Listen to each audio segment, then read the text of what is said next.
And here today what we have is this garden, and this garden is basically to teach us as people who live in towns mostly, teach us how we can grow plants that will be able to provide food for our families, because during this COVID it's been hard to get food. Some food prices have been heightened. So when you learn how to understand how to make this, it will be much easier for you to get food at home. Okay. What is your inspiration of putting up this kind of a garden? Our inspiration was looking at people who have been crying about them not having food at home, or them having big families and they're not able to provide. Most especially in urban centers. Exactly, because they're in town. And most people will tell you, I can't plant because my land is small. Someone owns a piece of land not big. And when you tell him about growing food or something like that, he's thinking of acres and acres of land. But here we are going to show them how to grow how to grow food for their family. In a very small plot of land. Wow, amazing. So starting from here, I'm seeing something. This is okra? It is okra, yes. So what does okra do? Well, this plant basically is herbal medicine. It helps with, let's say you have stomach pain, or let's say your flu, or let's say stuff like that, headache, and then you get this okra. You can eat it, it's a little bit bitter, but you can boil it in water, and then you drink that water. Me personally, my mom used to drink this when she was sick. She would drink this, and after like a few days, she'd get better. So I'd recommend you to drink okra. Yes. And I can see here we have dodo.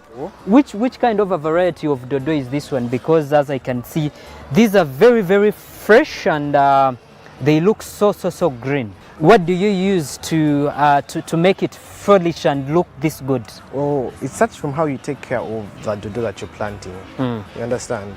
So if you're building it in a piece of land like this, the way this is made, you're going to have to add grass, you're going to have to put soil, you're going to have to put manure. You have to mulch them, and you're going to have to take good care of this. You're going to have to pay attention to it. You're going to make sure there's water inside, and everything is there. You understand? I can see you also have sweet potatoes here. So these potatoes are grown in sacks? They are grown inside the sacks. So let's say you've been constructing a house and you're done with those bags of cement. You can get soil, you put it inside, but manured soil, you understand? You put it inside and then you grow your sweet potatoes. So these are cabbages. No, these ones are a little bit still young. Oh, this is skuma week.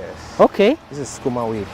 So what does someone need to grow this? Skuma week, all you need is basically the seedlings and how to take care of them at that young age, because at that young age they can be attacked by many pests. You understand? And yes, this skuma week, when it's done, when it's grown, you can get it. You get your sweet potatoes, cook sweet potatoes, cook skuma week sauce, and have lunch. Amazing. So you have dodo there, you have skuma week here, and I can see we have spinach. This is spinach? Yes, that's spinach. Wow, amazing. Yes. Okay, so is what you use to grow skuma week the same that you use to do spinach? Yes, it is. Okay. And the pawpaws? Pawpaws, this is a fruit where you can make juice from when they're grown though. You make juice, you can have them as a snack. Okay. So how do you balance to make sure that, for example, these things do match? You can have skuma week, you can have spinach, dodo, pawpaws, bananas, and then here are mangoes, just in this small space. It's all about planning, because the skuma week is now a plant that's not going to go tall. It's going to stay short, and the spinach. Now, like this mango tree is going to go and become big, and that banana may not go taller than that. But the pawpaw is going to keep going until its highest, which is going to be taller than the mango tree. So you see that none of these plants are fighting each other, because each of them have their specific height, and there's also planning in the way you're planting them. Okay, we have here sunflower. Yes. You people. So what do you grow the sunflowers for? Well, you get the sunflowers and you dry them, and then you pound, and you're going to get oil, this local oil. What do you use the oil for? The oil can be, if you've gotten enough, you can use it for cooking. Like this sunflower oil that is usually sold in supermarkets. You'll have your own supermarket here. Wow.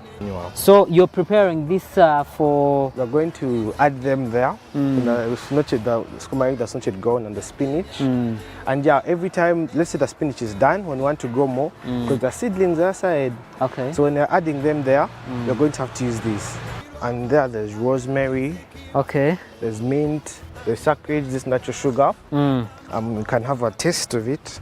Wow, so we have mujaja. What is mujaja in English? Mujaja, that one I am not sure. Well, I know it makes your tea tasty. Okay, we'll call it mujaja. Exactly. The one that makes your tea tasty. Wow, rosemary and mint. And These mint. are my best. They don't usually miss in my tea. Exactly. Yeah, they must have for me. Yes. If I'm to have very, very, very nice nice tea. So what do we need to plant rosemary? Well, if you're looking for a way of starting quick, if you need it very fast, you're going to get the seedlings. Okay. The seedlings of rosemary. And you're going to first put them in a nursery bed where you're going to take care of them. Okay. Before you bring them to the main garden. Yeah. Now this is your main garden. And you're going to here, actually rosemary doesn't take much because it's a strong plant. Yeah. You're just going to have to keep watering it every day, making sure there are no pests, you understand? Oh, you have to spray also. Yes, this one you have to, because also they can Thought be it should be fresh without any pesticides. No, like to keep these pests off. Like this one you don't have to spray per se. Just get and sprinkle a little bit. Okay. Yeah. Wow. Seeing the sugar inside. Yeah, it. this is tasty. Yeah. So what's this one for? Well, this one is for people with diabetes because this is natural sugars. So you put this one in your tea? Exactly. And you don't need to put sugar? Exactly. And No, as we you need see, to talk a lot about It's this. really sweet. So what I'm getting to know is that this is some kind of mint that you can put in your tea and you don't have to put sugar. Exactly. I'm tasting one and it's very, very sugary. It's sweet. tasty. Yes. Wow, wow, wow. This is amazing. So instead of even replacing sugar with honey, you just have these leaves. So what is it called? It's called sacrilege. Sacrilege. Yes. Wow, amazing. So you've had people with diabetes, sacrilege is what you need to have in your backyard or just in a tin just next to your window. And anytime you're going to have your tea, you just have a few leaves and you're good to go. Yeah, in this small garden I can see we also have sugar cane. Yes. So when you're done with your day's work and you want to relax and chill, you can come and harvest your sugar cane and you chill and enjoy. What a beautiful thing that you need to have at home. Instead of just having gardens with flowers, why shouldn't you have something beautiful as this one at your home, in your backyard? Not even in your backyard. For me, I can see this is what I would love to have in my compound. Exactly. This would be very, very, very beautiful and looking amazing. What keeps you moving and inspired and motivated to, advocate for a green environment? Well, most of it comes from us being an environmental organization, as I may say.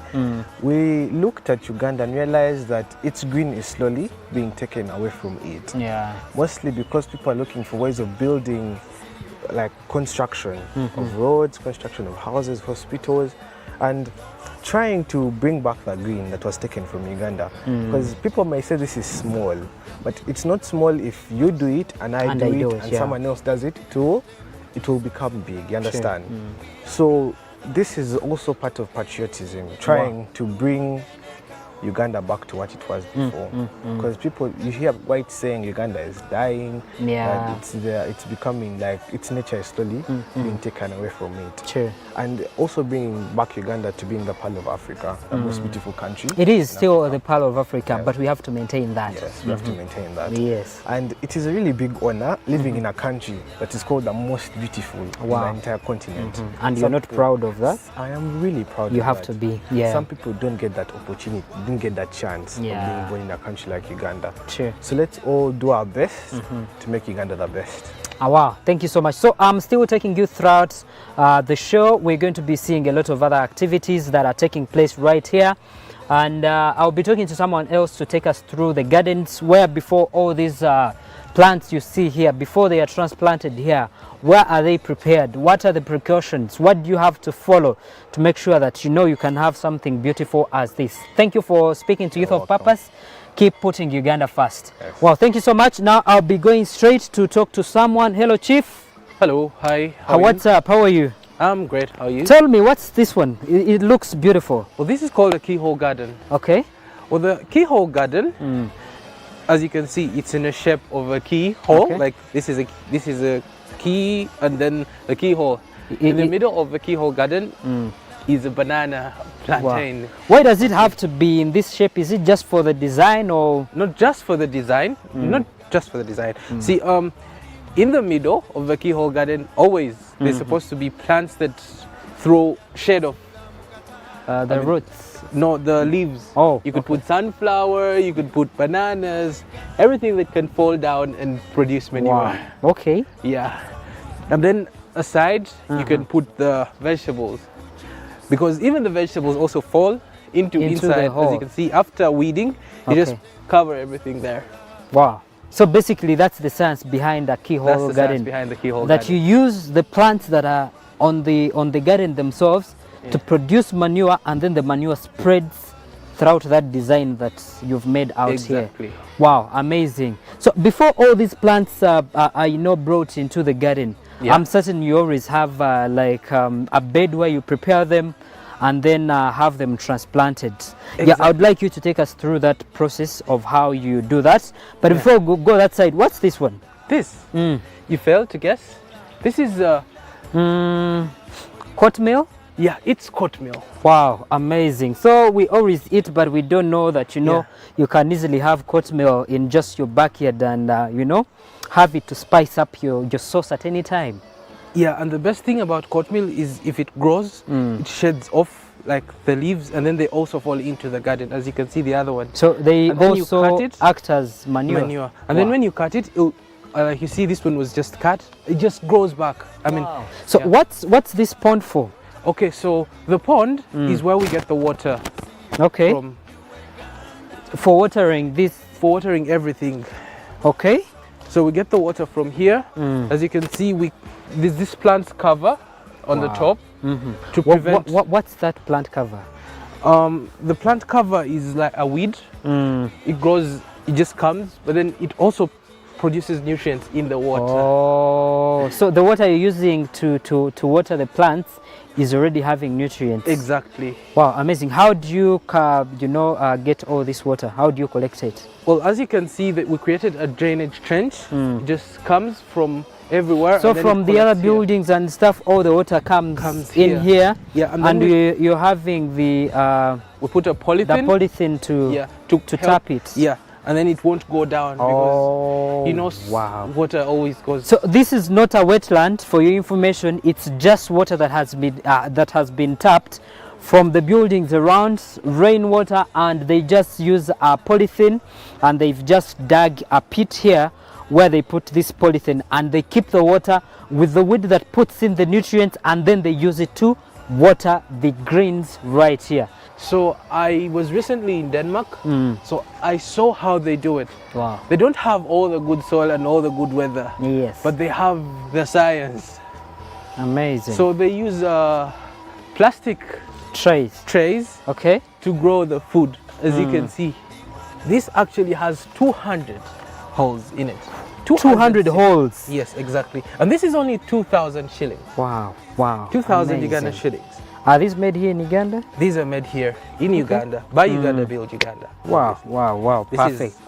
Yeah. So you can have your seedlings in here? Yeah. And then as they grow, you just transplant and put them the other side? Well, it's a process. You put them here, and then they come out, sprout in like 2 or 1.5 weeks, depending on the seeds. And then as soon as they come out, like these ones here, these are tomatoes. Okay. As soon as they come out, wow, like that. So are these ones ready for transplanting? So not yet. So after this, we put them in the seed pots. Okay. These are seed pots. So we put them in the seed pots because they're not yet ready to be there. Yeah. So we put them in the seed pots for around 1.5 more weeks. Okay.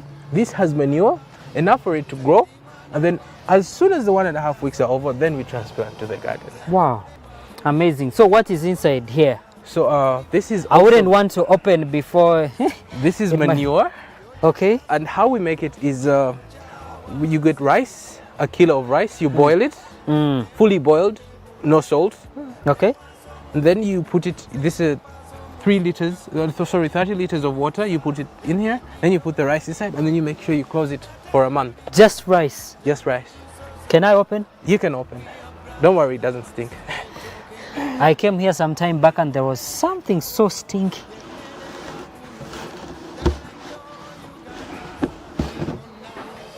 Wow, wow. It's already molding. Exactly. Wow. And then you put it, when you put it on the plants, they get manure, and then the insects won't even bother. Are you for real? Yeah, so basically you're avoiding adding more medicine stuff to the plants and all those other things that are not healthy for people, because not everyone wants the insecticides and pesticides. They're not really healthy for a person, and here in town people don't want to waste water, so they just buy things from the market and directly cook, which is also not healthy. What should inspire any patriot, any young person out there to do what exactly you're doing here? Number one, they should know that this world that we're living in, every resource that we're using, we're borrowing from someone that has not even yet been born.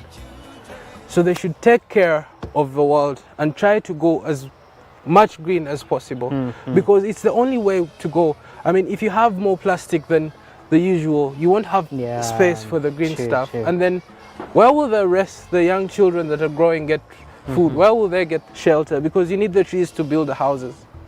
Where will they get the shelter? In short, every young person should become a green ambassador. Exactly. Yeah, if each one of us could have, something in their backyard, even if there are 2 or 4 plants, really, it would make a difference. Yeah, and we're really lucky because we can actually grow this here. In the countries, like in all the European countries, you will not just plant something and it grows. It cannot grow because it's too cold. But we have the plants, we have the earth for it, the soil for it, we have the temperature for it. We always have food in Uganda. Amazing. They will just get a seed and throw it somewhere. It grows by itself. Exactly. Man, amazing. Like, did you know that jackfruit cannot grow in Kenya? Just here in Kenya? It can't grow in Kenya. But here, even if you just threw it there, it will it will grow by itself. But in Kenya, it can't grow. There's no jackfruit in Kenya. Wow. As I can see, some people already harvesting rosemary that side. So it's just a stone throw away that someone will have what to put in their tea, and it's a beautiful morning they are going to have. We're still here having a conversation with young people who are carrying out a number of projects that are eco-friendly and protecting the environment, keeping it green, but also making sure that it's secure, and that's an act of patriotism. These are good Ugandans that are putting Uganda first and making sure that our environment is protected. Now I have Hajat here, and she's going to be telling us about this beautiful setup. Hello, Hajat. Hi. How are you? Fine, thank you. What are your names? My name is Namale Rema. I'm a member and a volunteer of Green Ambassadors Club. Okay. Yeah. So today I'm here to talk about the bottle house. Why I recommend people to do more of the bottle houses. Okay. Because first of all, before you recommend and whatever, what is a bottle house? Okay. The bottle house is a construction. It could be a normal house, but it just constructed using bottles and cement. Why I recommend people to use more of the bottle houses, because there will not be need of burning the bricks. We all know bricks are usually burnt, and the bricks emit gases which are not environmental friendly. And then also the bottles, because people usually dispose them anywhere. Yeah, they dispose them off badly, which eventually cause problems to our environment. So it would be better if they put them to use, because we are now not emitting gases from burning of the bricks, and then also the bottles are being properly disposed of. As a young person, what inspires you and gives you the motivation to do something of this kind? What inspires me is because our environment is dying out. People dispose of these things so badly, so they are going to harm the future generation, and we have to prepare for them. And it all starts with me, so I'll be able to inspire my other youths so that they can also do something on the run. And that makes you a patriot. Yes. Please. What do you love about Uganda most? I really love our environment, because it's one of the things that has made our country very popular, because we get very many people coming in because our environment is really friendly. The climate is so friendly. So, yeah. Okay, thank you so much. So at most times we do take for granted the oxygen that we do breathe, because not a day if you're not in hospital, if you haven't been in ICU and you've had to be put onto oxygen, that you get to realize how it is very important. And we get to understand that this oxygen comes from nature, from the plants, that we are cutting down trees and degrading the environment. How about a time that comes when you can't breathe because you've destroyed the environment? Now we're going to be listening into this beautiful poem from a young patriot about how we have to live in harmony with the environment to make sure that we keep breathing. I hope we can also make our environment as Ugandans keep beautiful the same way as we do look. Thank you. We really should. What inspires you to advocate for a safe environment and green nature? Well, it actually started in 2016 at one of these conferences on African youth and climate change. And from there it was really inspiring because there were so many individuals older than me and like all the things that they were doing, they really seemed to create an impact, and I really wanted to do that as well. Wow, amazing. So what inspires you of doing any other thing? Other people can go do the planting of trees and stuff. Why decide to do your advocacy through poems? Well, you know the thing, you know when God gifts you the talent, you make sure that you do your best in order to continue growing this talent, because if you don't utilize it, God can also take it away from you. And being a writer and a poet and basically a person that loves literature, it's like the best way that I can express myself. And I think also different individuals that get to know about environment, it would be nice for a poem like that for 2 minutes to come and, you know, shake your world a little bit. And make people get to think and reflect on nature. Wow, so talking about the godly given talents, why not let her take the stage? The stage is yours. Thank you so much. Perfect. Hello everyone, my name is Bonita Murungi and I am a green ambassador, poet and author, and today I am going to be reciting for you a poem entitled I Cannot Breathe. In doing this, I need you to know that Uganda, being represented by us, you know, the youth, this is going to be a poem that I hope touches each and every one of you. So I hope you get something from it. I cannot breathe. I cannot breathe because of the injustice that our earth is facing. You see, it's really funny how you say you want to save humanity, but it is because of you her people are dying. Her people are dying so slowly because I cannot breathe, because the system does not want to change. And yet you're the same one that does not want climate change. It is because of you and your rundown car that produces smoke. And so it is your smoke that suffocates these my lungs, and your indecency to fight for our Mother Earth that kills her people. We cannot breathe because we're too busy fighting for a world that's supposed to be ours. But if we can't breathe, why are you? Why are you? Why are you protecting yourself from the effects and watching on as the earth is in disaster? We want action. Take off your mask. Don't breathe so that you can feel the way we feel with the rising temperatures and floods. Look at what our earth has become. Deny yourself oxygen. Deny yourself oxygen. I said deny yourself oxygen from the carbon emissions that you have overlooked. If we can't breathe, then why are you? Thank you. What a wonderful show we've had today. I don't really want to repeat what we've talked about. It's been a blast. I do hope that you've been inspired as a young person to be able to become a green ambassador. This show is proudly brought to you by the National Secretariat for Patriotism Corps Office of the President, under the theme Uganda First, by protecting the environment, by making sure that as young people you come and advocate for protecting Uganda's environment is a patriotic role.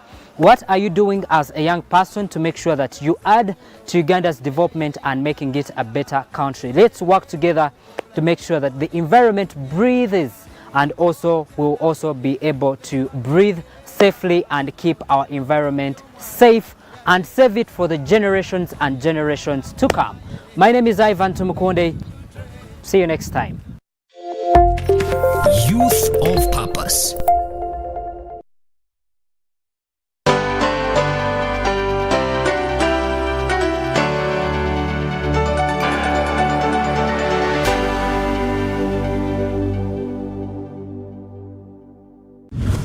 We bring you a fresh, well-researched program to help you identify opportunities for investment, job creation, growing your entrepreneurial skills, wealth creation, and social transformation. We have a product that is ready for schools, supermarkets. Create wealth, transform livelihoods. Every week we showcase opportunities for creating new products and services. I now have